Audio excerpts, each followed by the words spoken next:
عیب جو اس میں موجود ہے وہ عیب بھی تجھے گھر کے اندر بیٹھ کر نجی اور ذاتی محفل میں بھی بیان کرنے کی اسلام اجازت نہیں دیتا، اور اسلام نے اس کو غیبت کا نام دیا۔ اور میرے نبی پاک صلی اللہ علیہ وسلم نے فرمایا یہ فعل کہ تو گھر کے اندر بیٹھ کر کسی کی عزت کے بارے میں بات کرے، سمجھ لے تو نے زنا سے بھی برا کام کیا، یہ بدتر ہے زنا سے بھی۔ یہ جو زیادتی اور ظلم ہے نا میرے بھائی،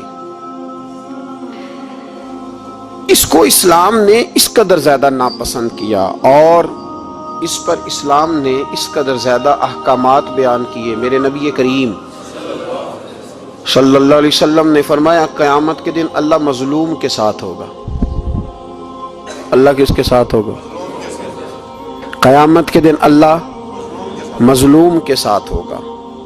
اور یہ لفظ ہیں حدیث مبارکہ میں ابن حجر علیہ رحمہ نے لکھے، اللہ قیامت کے دن مظلوم کے ساتھ ہوگا۔ اور اگلے لفظ سنو گے تو حیران رہ جاؤ گے، فرمایا اللہ قیامت کے دن مظلوم کے ساتھ ہوگا اگرچہ وہ مظلوم کافر ہی کیوں نہ ہو، اگرچہ وہ مظلوم اللہ اس کے ساتھ ہوگا۔ اللہ قیامت کے دن مظلوم کے ساتھ ہے، اگرچہ وہ والا رٹا نہیں کہ میری برادری کا ہے تو میں نے سپورٹ تو کرنی ہے نا۔ ہم تو ظالموں کے ساتھ ہوتے ہیں۔ ہمارے دیہاتوں میں رواج ہے کہ نوجوان کسی کی عزت پر ہاتھ ڈالتا ہے، کسی کی بیٹی کو بھگا کے لاتا ہے تو اس کے دوست اس کی مدد کرنا فریضہ سمجھتے ہیں، اس کو سپورٹ کیا جاتا ہے، اس کو رہنے کو جگہ دی جاتی۔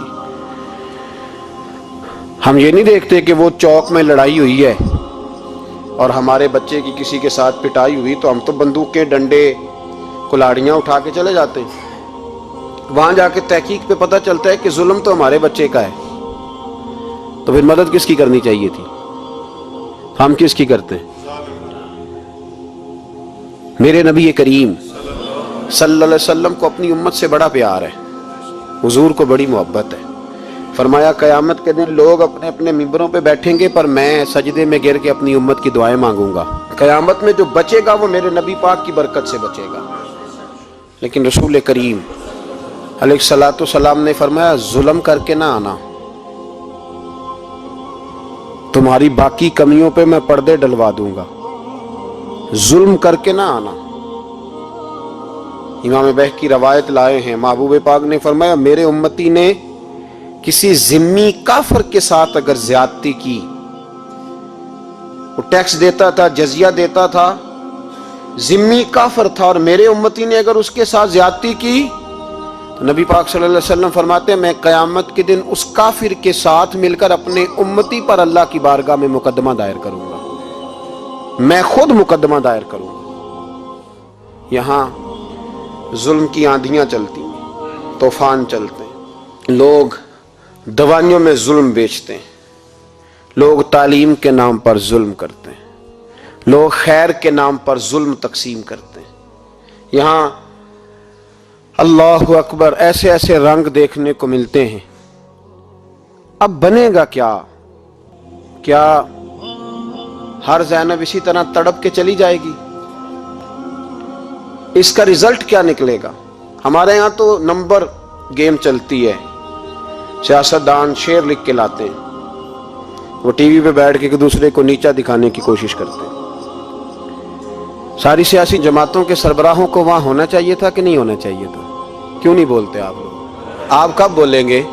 ابھی بھی وقت نہیں آیا آپ کے بولنے کا۔ ان کو وہاں ہونا چاہیے تھا کہ نہیں ہونا چاہیے تھا؟ یہ آپ کے نمائندے ہیں، ان کو ہونا چاہیے تھا وہاں۔ میرے نہیں ہیں، اللہ جانتا ہے، ایک بھی نہیں ہے ان میں سے، سوال ہی نہیں پیدا ہوتا۔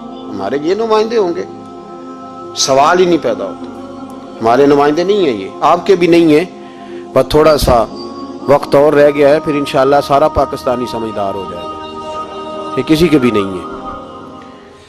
میرے بھائی نمبرنگ ہو رہی ہے۔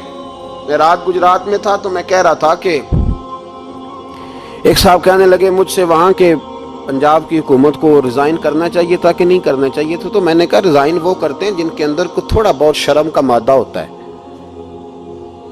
یہ لوگ ریزائن کریں گے؟ یہ کیسے کر سکتے ہیں؟ اور پھر ریزائن صرف ان کو نہیں کرنا چاہیے تھا، میری تو دعوت یہ ہے کہ ہر سیاسی جماعت ریزائن کرے، کہ ہم اس ملک میں سیاست نہیں کریں گے، مذہبی جماعتیں تبلیغ کرنا بند کر دیں، پیرانے عظام گدی نشینیاں چھوڑ کے باہر نکلیں۔ یہ جو ہر چوک اور ہر چوراہے میں لوگ نصیحتوں کا بازار گرم کر کے کھڑے ہیں، یہ چھوڑ دیں۔ کیا اثر ہے تمہاری تبلیغوں کا؟ کیا مل رہا ہے قوم کو؟ تمہاری گدیاں کیا تزکیہ نفس کر رہی ہیں؟ اور ہر اس آدمی پہ مقدمہ ہونا چاہیے جس کے موبائل میں گندی فوٹو ہے۔ ہر وہ آدمی مجرم ہے جو گند دیکھتا ہے، گند آگے تقسیم کرتا ہے۔ ایسے ہی ایک دو آدمی کا نام لگا کے چپ کر گئے ہو، صبح قیامت کے دن اس زینب کے خون کے حساب میں مجھے بھی پوچھا جائے گا اور آپ کو بھی پوچھا جائے گا۔ ہر ایک آدمی دوسرے پہ بوجھ ڈال کے خاموش ہو جاتا ہے۔ حکومت نے غلط کیا، حکومت بنوائی کس نے تھی؟ کس نے ووٹ دیا تھا؟ برابر کے شریک ہے ان کے جرموں میں جو ان کو ٹھپے لگاتے ہیں، چپ کر جاتے ہو تنقید کر کے۔ حضرت سیدنا امام مالک رحمت اللہ علیہ فرمایا کرتے، ظالموں کا مددگار بھی ظالم ہوتا ہے۔ تو ان کو ٹھپے لگانے والا ظالم نہیں ہوتا؟ وہ نہیں مددگار ظالموں کا؟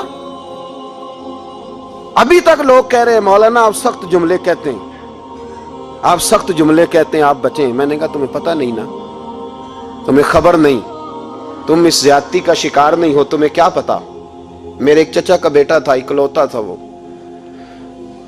رستے میں جاتے ہوئے کسی کی گولی کا شکار ہو گیا۔ میں تھانے گیا پرچہ کٹوانے، طالب علمی کا زمانہ تھا۔ جب میں گھر سے نکلا تھا تو میری جیب میں 2 روپے تھے۔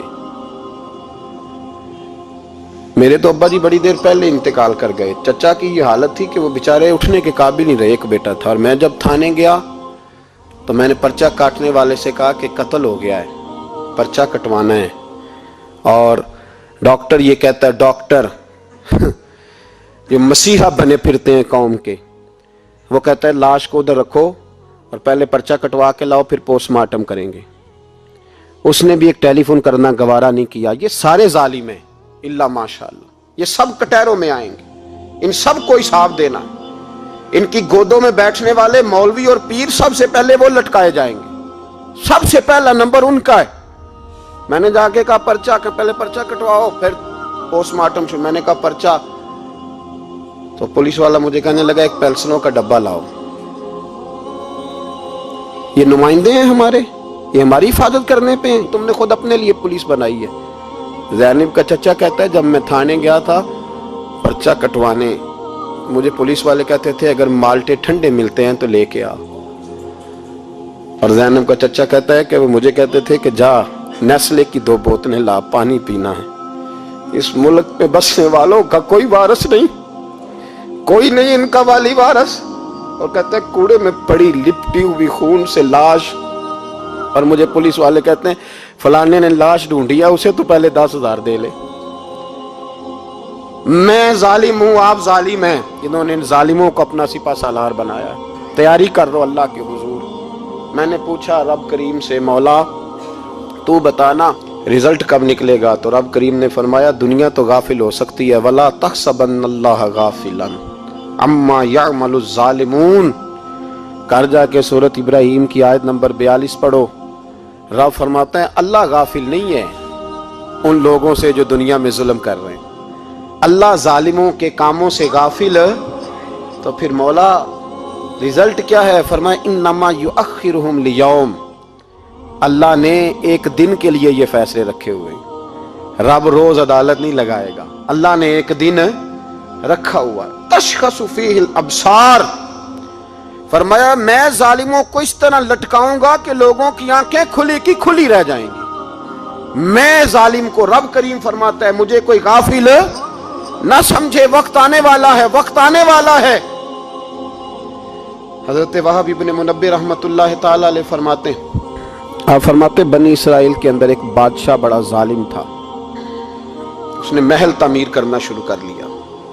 محل بن رہا ہے، محل کے بیچ ایک جھونپڑی آ گئی، کٹیا ایک بوڑھی عورت کی۔ تو بادشاہ نے اس بی بی سے کہا کہ یہ کٹیا، یہ جھونپڑی دے دو، میرے محل کا نقشہ خراب ہوتا ہے۔ تو بوڑھی کہنے لگی میں بیوہ بھی ہوں، بے اولاد بھی ہوں، جب میں بیاہ کے یہاں آئی تھی تو میرے ابا نے کہا تھا بیٹی تیرا جنازہ نکلنا چاہیے، تو چلو मैं पका हुआ फल हूं, थोड़ा वक्त रह गया है, मर जाऊंगी तो तुम्हारा ही है, मेरा कौन सा कुबाली वारस है। चलो जिंदगी की जो सांसें रह गई हैं मुझे यहां गुजार लेने दो। बूढ़ी मिन्नत करने लगी। बादशाह ने कहा नहीं नहीं, तू पैसे ले और हमें खाली करके दे झोंपड़ी। बादशाह ने इसरार किया तो बूढ़ी कहने लगी नहीं मैंने दूंगी। वो अपने घर के अंदर बैठ गई। यूं समझ लीजिए कि बिल्डोजर तैयार करके छुपा दिया गया। 2 4 5 सिपाही खड़े कर दिए कि बूढ़ी ने को सारी जिंदगी घर में तो नहीं ना बैठना, निकलना तो है ना बाहर। जब निकले ना तो फौरन इसका मकान गिरा दो, 2 4 5 10 मिस्त्री इकट्ठे लगाओ, दीवार बना दो। इस तरह कब्जे होते। बूढ़ी कुछ देर तो चिमटी रही घर के साथ, फिर उसको निकलना भी था। जब उसने समझा कि अमन हो गया है, फिर वो बूढ़ी बाहर निकली। और जब वो गई बाहर, चंद घंटों के बाद वापस आई तो झोंपड़ी गिरी हुई थी। घर की छत के तिनके हवाओं के साथ बिखरे हुए थे। नया मकान बन गया। वहाब इब्ने मुनब्बे अलैहि रहमा फरमाते उस बीबी ने जो दुआ मांगी तो अर्श फर्श हिलने लगे, जमीन कांपने लगी। उस बीबी ने लफ्ज पता क्या अदा किए? कहने लगी ए अल्लाह, मैं तो मौजूद नहीं थी, तू बता तू कहां था। अल्लाह मैं तो नहीं थी। ज़ैनब की अम्मा भी पूछती है अल्लाह मैं तो नहीं थी, तू तो मौजूद था ना। तो अर्श का मालिक कहता मैं हिला दूंगा। जरा इन उलमा को, मशाइख को, इन अरबाब इक़्तिदार को देख लेने दो, मेरी ढील है, मैं इन्हें हिला दूंगा। कहती अल्लाह मैं तो नहीं थी, तू कहां था, तू बता। रब करीम ने फरमाया जिब्रील दौड़ के जा, दौड़। अल्लाह हुक्म क्या फरमाया पलट दे इस बस्ती को, तबाह कर दे उन लोगों को जो जुल्म पर चुप रहते, उन्हें तबाह कर दे।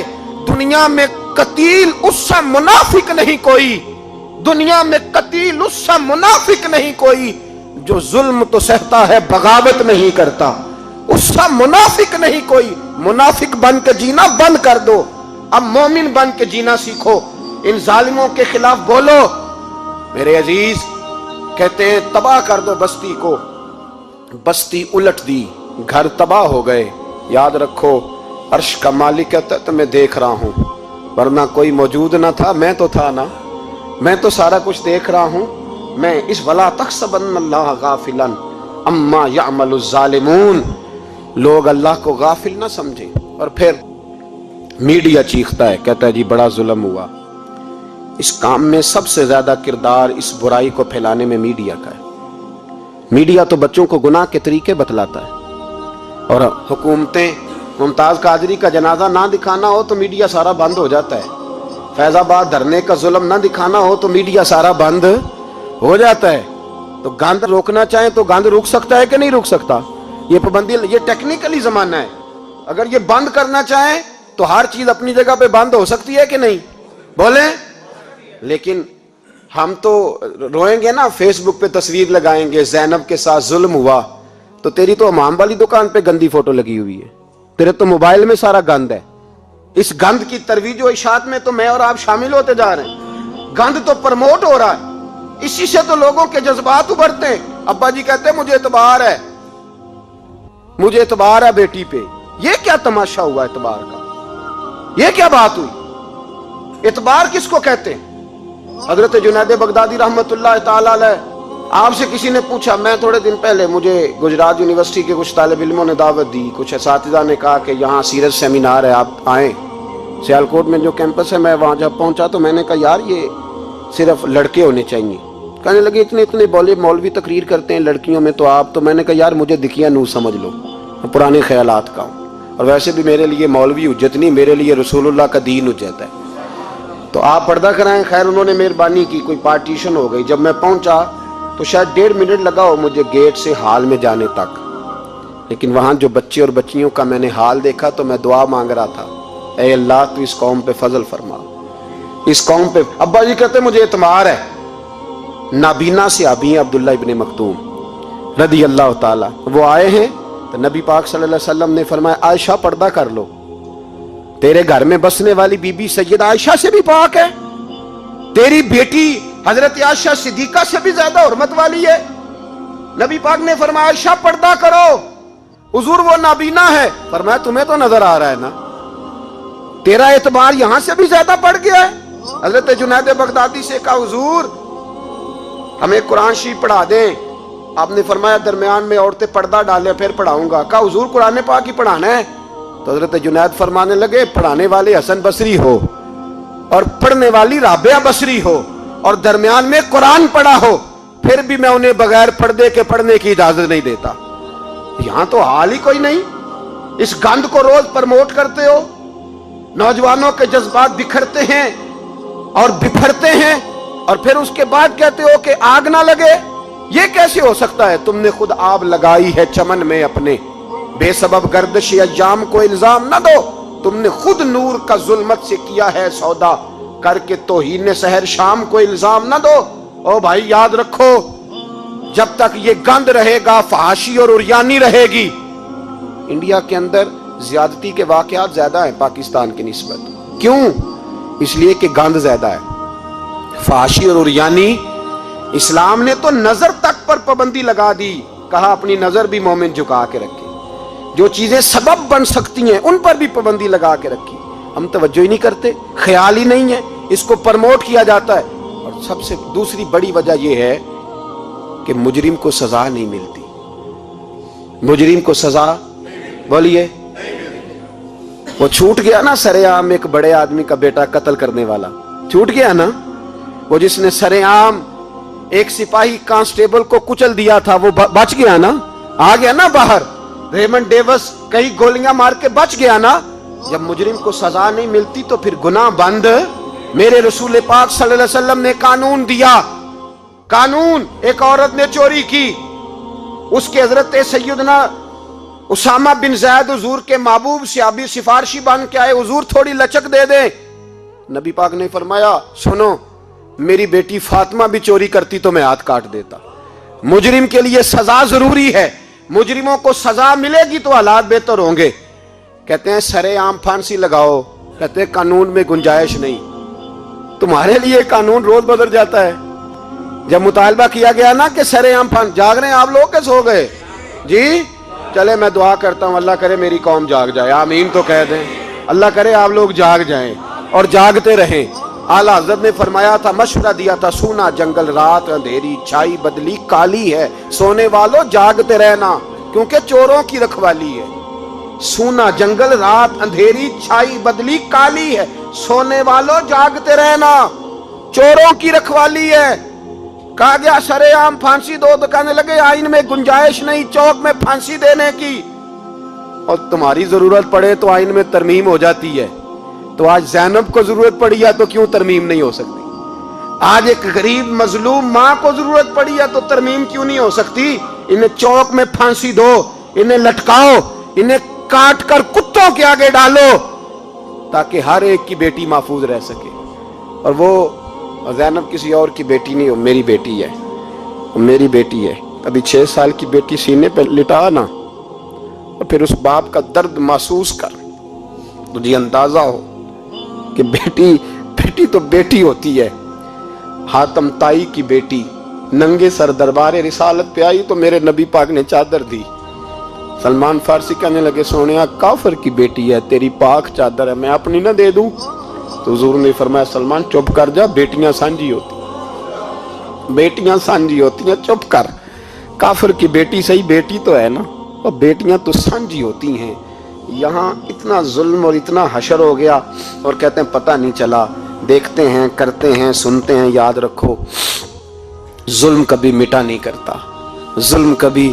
इसलिए ज़ैनब भाई, ज़ैनब तो मेरी बेटी है, ज़ैनब तो तेरी बेटी है, ज़ैनब तो उम्मत की बेटी है, ज़ैनब तो पाकिस्तान की बेटी है, ज़ैनब तो हर उस शख्स की बेटी है जो किसी भी बच्ची का बाप है, जो किसी भी बच्चे का बाप है। वो मिल्लत की बेटी है, इसलिए वो दुख किसी एक का नहीं, वो सब का बराबर का है। बस याद रखो इस मुआशरे में पहली बात ये कि इस गंद पे, बेहयाई पे कंट्रोल। दूसरी बात ये, तदारुक अर्ज कर रहा हूँ, मुजरिम को सजा मिले। अगर पुराने मुजरिमों को सजा मिलती तो कभी भी दोबारा जुर्म की किसी को हिम्मत। हजरत उमर के जमाने में जुर्म क्यों बंद हुए थे? तो इसलिए कि वो सरेआम कोड़े मारते थे, उनका दुर्रा लटकता था, वो किसी को गुंजाइश नहीं देते। किसी को गुंजाइश, गवर्नर का बेटा भी ज्यादती करता तो चौक में खड़े होकर दुर्रे मारते। फरमाते लोगों की माओं ने उन्हें आजाद पैदा किया, तुमने कैसे गुलाम बन लिया। यहां जब कानून बदलता है और फिर शिकवा है, हमें गरीब आदमी ने तो पर्चा दर्ज कराना हो तो उसको तो चौधरी साहब भी वक्त नहीं देते, उसको तो चौधरी साहब भी कहते हैं गड्डी कराई आ, पैसे है नहीं थाने जाने दे, उत्थे पैसे लगते हैं। जालिमों डरो अल्लाह ताला से, डरो। और गरीब आदमी चला जाए थाने तो उसको पुलिस वाला पूछता है, वो कहता है किस तरह हुआ था, किस तरह करके हुआ, तफसील बता। और फिर वो दो कहता है तू जा, अभी मैं कोशिश करता हूँ, मैं पहले उनको फोन करता हूँ मुजरिमों को, फिर उसके बाद तेरा। और तगड़े आदमी पे दरखास्त आ जाए कभी तो उसको फोन करके पूछते हैं चौधरी साहब की करना है पर्चे दा, फिर वो खुद फोन करते हो। ये अमीर के लिए कानून और है और गरीब के लिए और है, ये किस तरह हो सकता है। मेरे नबी करीम सल्लल्लाहु ताला अलैहि वसल्लम ने इंसाफ की फराहमी छोटे बड़े के लिए एक रखी। और याद रखो हिसाब तो देना है, हिसाब बोल के बताइए, हिसाब जो ज्यादती करेगा उसने हिसाब और देना पड़ेगा। यहां नहीं दोगे तो वहां दोगे, हिसाब तो बहरहाल उस मुजरिम ने तो देना है। लेकिन अरबाब इख्तदार ने भी, हजरत उमर फरमाया करते थे मेरे दौर में कुत्ता भी प्यासा मर गया तो हिसाब मैंने देना है, क्योंकि मेरी हुकूमत थी, कुत्ते को पानी मिलना चाहिए था, उसके दरवाजे तक पानी पहुंचना चाहिए था, हिसाब तो देना है। हर उस शख्स ने जो सोशल होने का दावा करता है, जो मुआशरे में किसी भी तरह का कोई किरदार अदा कर रहा है, उसने बहरहाल हिसाब, ये मुश्तरका मामला है, इसमें अरबाब इख्तदार का तो अशर होगा, वो तो दुनिया देखेगी, लेकिन बाकी भी अपनी जिम्मेदारी का एहसास करें, बाकी भी ख्याल करें। सुनो और याद रखना इस बात को, गौर करें कि आज मेरी तरफ देखे मेरे भाई। एक मकरान शाह बादशाह गुजरा है ईरान का, कुछ नरम दिल था, उन्हें सैर करने निकला, दरमियान में पुल आता था, एक दरिया था, उसका पुल था, पुल के उस पार जंगल था, सब्जा था, सैरगाहें बनी हुई थी। बादशाह वहां 2-4 दिन रहने का इरादा किया। जब बादशाह वहां पहुंचता है ना मकरान शाह, तो उसने देखा कि वहां 2-3 दिन क़याम करना है, झील है, सैरगाह है, वहां उसने रुकने का प्रोग्राम बना लिया। बादशाह तो अलहदा उसके लिए रिहाइश थी, सिपाही अलहदा रहते थे। यहां तो लोग कहते हैं ना वो पुलिस को डांटते हैं, पुलिस को पूछते हैं, और भाई पुलिस तो तुम्हारे मतहत होती है, पुलिस तो समझ गई है कि तुम किस तरह उनसे काम लेते हो, उनको तो तुम अपने तहत रखते हो। पुलिस वाले अलहदा रहते थे, उसके साथ जो सिपाही गए हुए थे, गनमैन गए हुए थे। मकरान शाह सैर सपाटे में रहता था। एक बूढ़ी औरत थी, उसकी एक गाय थी, वो जंगल के अंदर बूढ़ी रहती थी, गाय उसकी वहां चरती रहती थी। शाम को वो गाय घर लौटती, बूढ़ी दूध पी के सो जाती। सिपाही उस बूढ़ी के पास आए, कहने लगे तेरी गाय बड़ी सेहतमंद है, हमारे हाथ बेच दे। बूढ़ी ने कहा मेरे बुढ़ापे का सहारा है, उसका दूध पी के मैं जिंदा हूं, बेचूंगी नहीं। वही वाला काम जो हमारे मुल्क में होता है कि कीमत के साथ जमीन देनी है कि मुफ्त देनी है। जब बड़े आदमी को पसंद आ जाती है तो कहते मोल देनी है कि मुफ्त देनी है, तो देनी पड़ती है, गरीब है क्या करें, मजबूर है, मजलूम है। कहा बूढ़ी औरत से सिपाहियों ने बेच दे, कहा नहीं, कहने लगे नहीं बेचेगी तो हम ले लेंगे। उस औरत की गाय जबरदस्ती सिपाही ज़िबा करके खा गए। बूढ़ी ने बादशाह तक पहुंचना चाहा, लेकिन उसको पहुंचने न दिया गया, मना कर दिया गया, उसकी रसाई ना हो सकी, गरीब औरत थी। जिस दिन मकरान शाह वापस आ रहे थे ना, सैर करके पुल से गुजर रहे थे, तो किसी ने बूढ़ी से कहा कि बादशाह गुजरेगा। वो छुप के पुल पे बैठ गई, और मकरान शाह जब पुल से गुजरने लगे तो बूढ़ी आगे आई और उसके घोड़े की लगाम पकड़ी। ऐसा जुमला कहा कि मकरान शाह चकरा के जमीन पे गिरा। और बूढ़ी कहने लगी मकरान शाह, तेरे सिपाही मेरी गाय ज़िबा करके खा गए हैं, तू बता उसका हिसाब इस पुल पे खड़े होकर देना कि पुल सिरात पे देना है। बता यहां खड़े होकर देगा कि वहां खड़े होकर देगा, बोल। अरबाब इक्तदार, हुकूमत के वाहनों में बैठने वालों, बताओ ज़ैनब का हिसाब कसूर के चौक में खड़े होकर दोगे कि मैदान महशर के चौक में खड़े होकर दोगे? बताओ कहां हिसाब देना है, यहां देना है कि वहां देना है? हिसाब तो बहरहाल तुम्हें देना है। इस कौम को उसका हिसाब तो, ज़ैनब का हिसाब तो देना है, देना पड़ेगा, दिया जाएगा, पूछा जाएगा। बताओ यहां देना है कि वहां देना है? देना तो पड़ेगा। यहां दोगे تو ہو سکتا ہے قیامت میں بچ جاؤ، اور اگر یہاں نہیں دو گے تو وہاں لٹکا دیے جاؤ گے، رسوا کیے جاؤ گے، پوچھا جائے گا۔ مکران شاہ چکرا کے گرا زمین پہ اور گر کے کہنے لگا بی بی میں وہاں حساب نہیں دے سکتا، دو دینا یہیں لے لے، جو لینا یہیں لے لے، آ جاؤ آ جاؤ، وقت ہے، گنجائش ہے، مہلت کے دنوں میں توبہ کر لو، پلٹ آؤ، اللہ کے حضور حاضر ہو جاؤ۔ اس معاشرے کو صفائی کی ضرورت پڑ گئی ہے، اس معاشرے میں ہر آدمی اپنا کردار ادا کرے، ظالم کے خلاف اٹھے، بے حیائی، فحاشی، عریانی، بدنگاہی، اس کے خلاف اٹھے۔ حضرت امیر معاویہ رضی اللہ تعالیٰ عنہ اپنے دور حکومت میں باہر نکلے، ایک بی بی با پردہ عورت برقعے میں گلی میں گھوم رہی تھی، برقع ڈال کے۔ حضرت امیر معاویہ دوڑ کے مسجد چلے گئے، رونے لگے، کہنے لگے صحابہ کے زمانے میں یہ عورتیں گلی میں آ گئی ہیں، ہمارے دور میں ہی آ گئی ہیں، کہیں اللہ کا قہر نازل نہ ہو جائے۔ حالانکہ وہ با پردہ تھی بی بی، یہاں تو بڑی ڈٹائی کے ساتھ فرنٹ سیٹ پہ بے پردہ عورت کو بٹھایا جاتا ہے اور دلیلیں دی جاتی ہیں کہ ہم پڑھ لکھ گئے ہیں، ایف ایس سی اور بی ایس سی ہماری تعلیم ہے، ہمارے پاس ابھی تازی تو کار آئی ہے، تو بتائیں نا کہ جو کار پہ بیٹھی ہے وہ کار کی مالکن ہے۔ یہاں تو ہر چیز کھول کے بیان کرنا لوگوں نے اپنے لیے ضروری سمجھ لیا ہے، اپنے کلچر کا حصہ بنا لیا ہے۔ خدا را فحاشی کے خلاف، بے حیائی کے خلاف، عریانی کے خلاف اٹھو اور اس پل کو باندھو۔ جب تک فحاشی رہے گی، عریانی رہے گی۔ پاکستان میں 10 کے قریب بچوں کے ساتھ روز زیادتی ہوتی ہے، یہ آپ کے قومی اخبارات کی آج صبح کی رپورٹ ہے۔